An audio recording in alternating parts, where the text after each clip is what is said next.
17 horas 36 minutos, segunda entrevista acá en la tercera emisión de Punto Noticias. Con gusto saludamos a Pochun Lee, economista, para que nos ayude a analizar justamente la proforma presupuestaria que está siendo analizada en la Asamblea Nacional y el proyecto de ley emergente, este nuevo, que es denominado de progresividad, uno de los calificativos al menos. Lo que quiero pedirle en primera instancia a Pochun Lee es que nos ayude a entender cómo el gobierno pretende tapar un déficit de aproximadamente 6.600 millones, entre otras cosas, planteando un proyecto emergente recaudatorio que solo va a recaudar 600 millones. Bienvenido, buenas tardes. Buenas tardes, Washington, siempre un gusto estar aquí, un saludo afectuoso a todos los radio oyentes.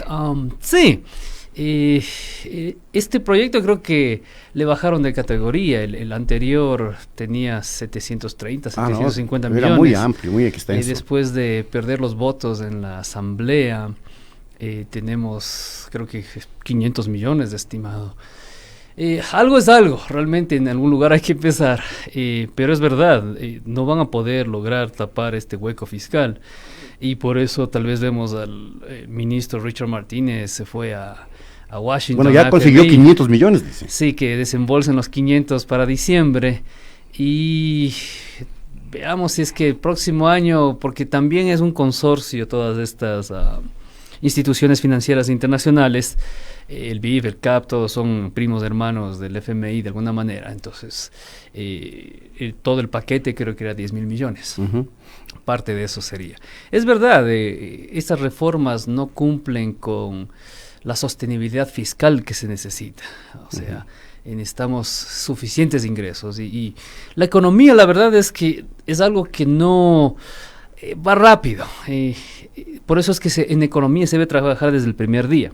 Entonces todas las reformas deberían haber empezado el primer día para ver resultados recién en el tercer o cuarto año. Y esto es el problema, es que empezamos creo que en el segundo y para resolver este problema de déficit será otros 3, 4 años si vamos al mismo camino. Y no tendremos, digo entonces, posibilidades de aspirar a lo que plantea el proyecto, esto de superar la situación crítica de recesión de la economía ecuatoriana, sino 4, 5, 6, 8 años, si es que el plan da resultados, desde luego. Sí, o sea, como plantea el gobierno. Lo más rápido que puede suceder es el milagro de que el precio del petróleo se dispare. Al menos la experiencia en Ecuador y Latinoamérica, especialmente con países extractivistas, es esa. Nosotros salimos de las crisis generalmente porque subió el precio del petróleo.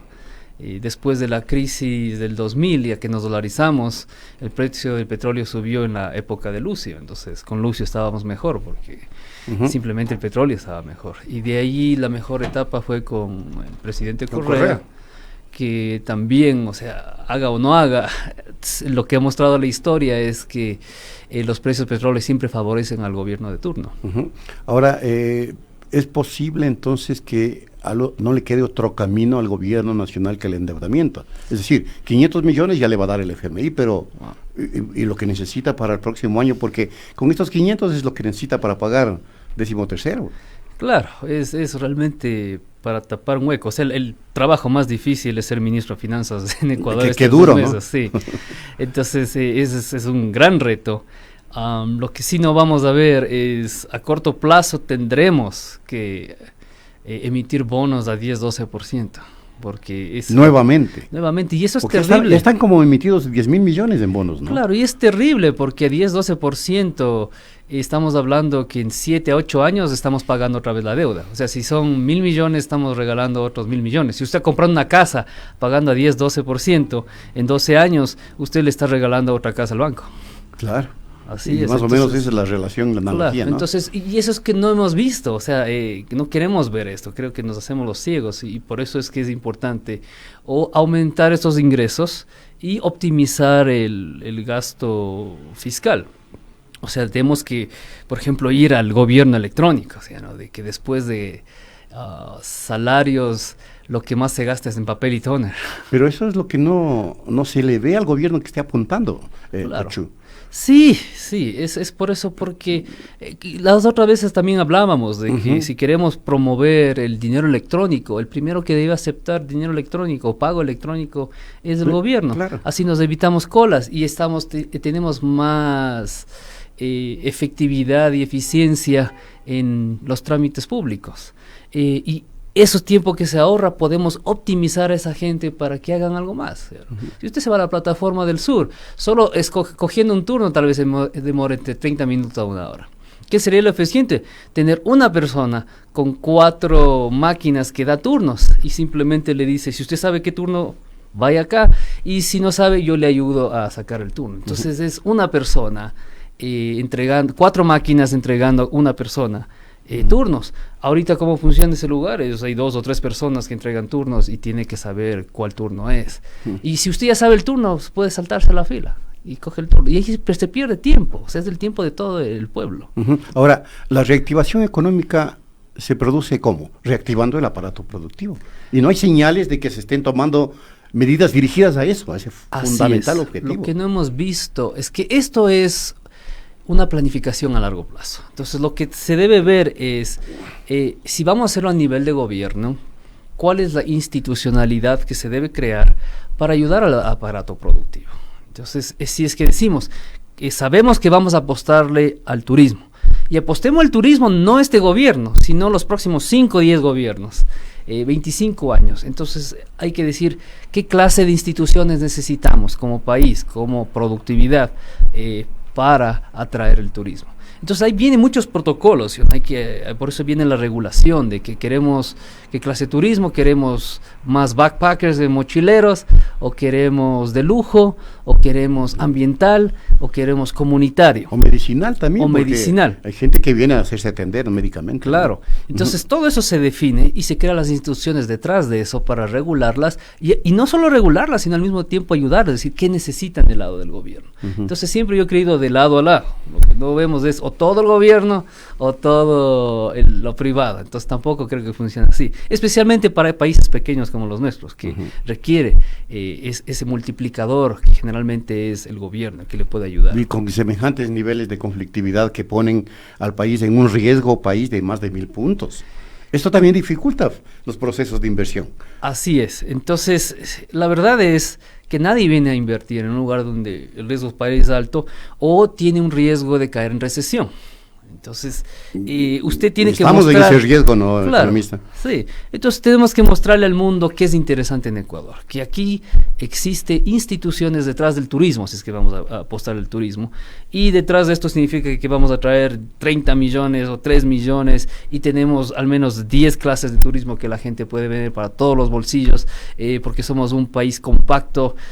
Ustedes pueden ver las 4 regiones del país dentro del día, excepto Galápagos tal vez, pero es posible hacer 3 regiones, ver microclimas, cómo cambia. O sea, tenemos mucho que vender a este país en lo que es turismo, si es que le apostamos al turismo, y necesitamos las instituciones debajo de eso, porque tampoco es lo mismo hacer canoping con cables que se pueden caer y ahí mueren los turistas. Ahí perdemos otra vez la reputación. Entonces, es de lado a lado. Yo sí quiero que haga usted canoping, pero también quiero medidas de seguridad. Y si es que necesita ayuda, ya, no impuestos a estos implementos porque se usa para turismo, está bien, se trabaja en esto. Y esto es trabajo para toda la vida, ¿no? Ya sea para la burocracia y para el sector privado. Hace falta entonces planificación, obviamente a largo plazo. Y es a largo plazo, y se empieza, si quiere desde hoy, pero piense que el resultado tal vez lo vea en 25 años, seamos número 1 en turismo. Esa sería la meta, pero de año a año vemos cómo trabaja el sector público con el privado para mejorar esto. Y usted no tiene que hacer 20 cosas mal, sino solo una cosa bien. Ahora, dada la coyuntura actual de compleja y de difícil, de pronto, no sé si usted está al tanto, Pochu, apareció un empresario estadounidense que se llama Robert Wagner, que se reunió con el presidente creo que hoy, y le ofreció invertir 13.500 millones de dólares para comprar bonos. ¿Bonos de? Los bonos del Estado, o sea, hacer la recompra de los bonos del Estado. Claro, con el riesgo país deben haber bajado el precio de una manera increíble. Me imagino yo, no sé, usted es el experto. Sí, pues ¿Eso es posible? Entonces, algo saben que nosotros no sabemos. No, hoy se reunió, Sí. este empresario se reunió con Claro. el presidente Moreno. O sea, eso implica que si es que va a haber una recompra, o sea, ¿cómo hacemos Recompra. plata en esto? Es comprar barato y vender caro después. Pero Ya. está clarito esto. Ajá, esa es una manera.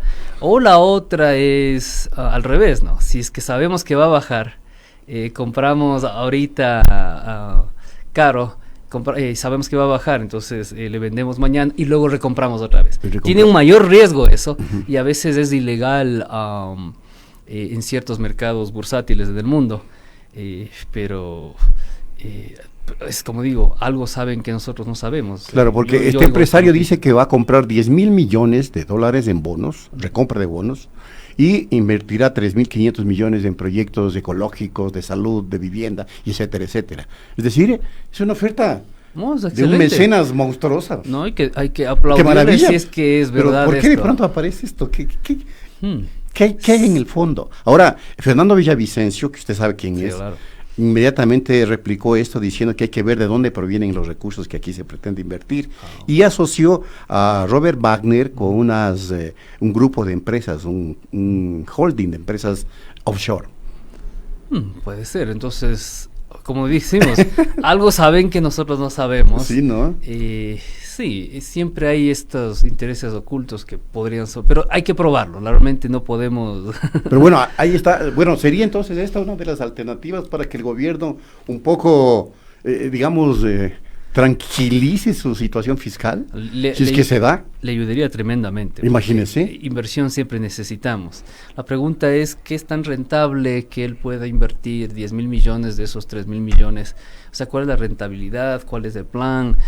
Claro, tenemos algo que ofrecer que sea tan bueno que nadie lo está haciendo en el mundo. Uh-huh. O sea, en finanzas generalmente, y créalo o no, la arbitración, o sea, cómo se gana dinero es porque hay gente que sabe algo que los otros no saben. Claro. Y por eso saben que va a subir o va a bajar las acciones y con eso se gana, ¿no? Porque no es que aparece un Mesías así de buena gente e invierto 13,500 millones de dólares de un país. No, generalmente hay que un tener país en crisis. Hay que tener miedo a los financistas, Sí, ¿no? porque sus intereses no son de superficie generalmente. No, un inversionista mete plata porque quiere ganar más plata. O sea, él no se hizo inversionista de 13,000 millones por ser bobo. O sea, eso hay que imagínese si tiene semejante capacidad de inversión. Entonces, no creo que viene a perder. Algo ha de saber que nosotros no sabemos. Bueno, entonces hay que ponerle ojo de todas maneras. Analicemos un poquito de la ley de emergencia económica. ¿Está usted al tanto? ¿Es realmente progresiva en cuanto a los impuestos? ¿Van a pagar más los que más tienen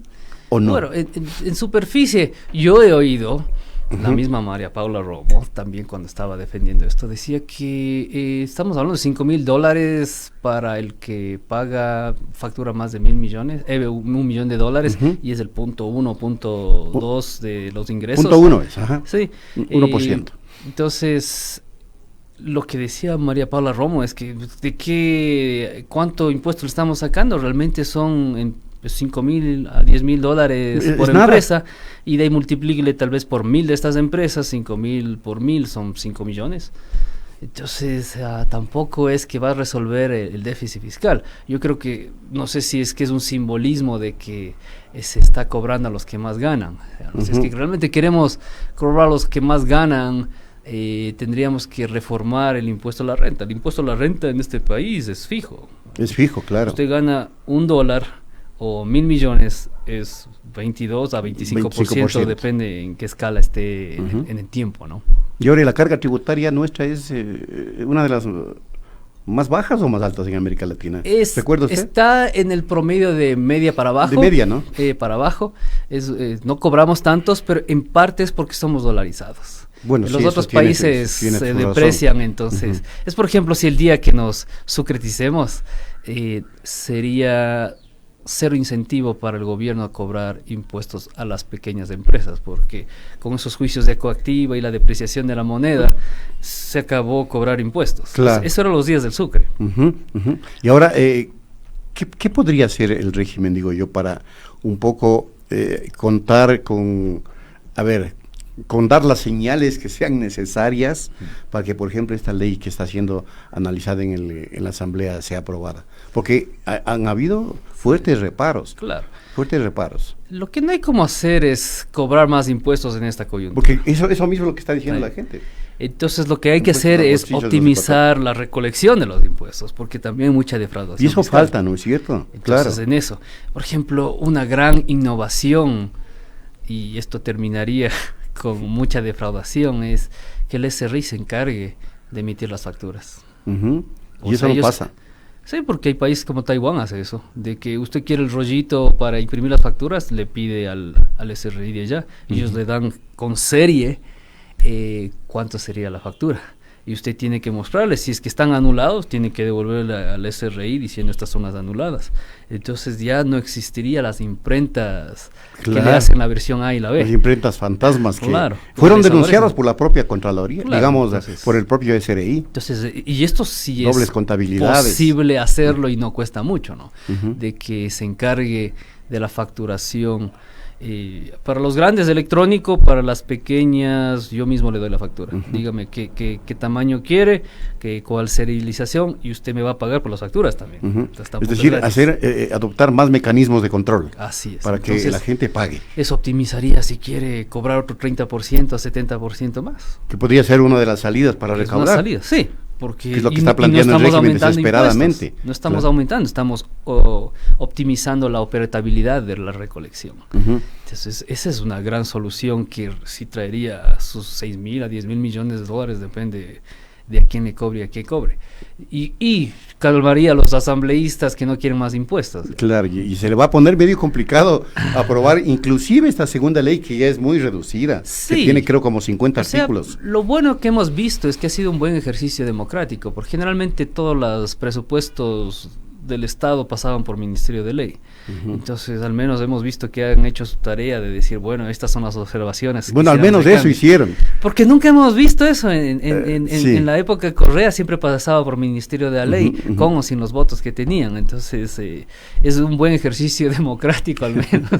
Al menos. Que tenga observaciones y, por favor, cambie esto antes de pasar. Y si no, no importa, igual pasa por el Ministerio de la Ley. Pero es importante que pase, porque en Estados Unidos, por ejemplo, tuvieron este relajo con Donald Trump, que no quería permitir el paso, entonces se cerró el gobierno federal por unos meses y eso afectaba a toda la economía. Correcto. Gracias, Pocho, por habernos acompañado. Muchas gracias, Washington, siempre un gusto. De igual manera, Pocho Lee, economista que ha estado en la tercera emisión de Punto Noticias. Volvemos con el último resumen informativo. Un noticiero dinámico, accesible, participativo.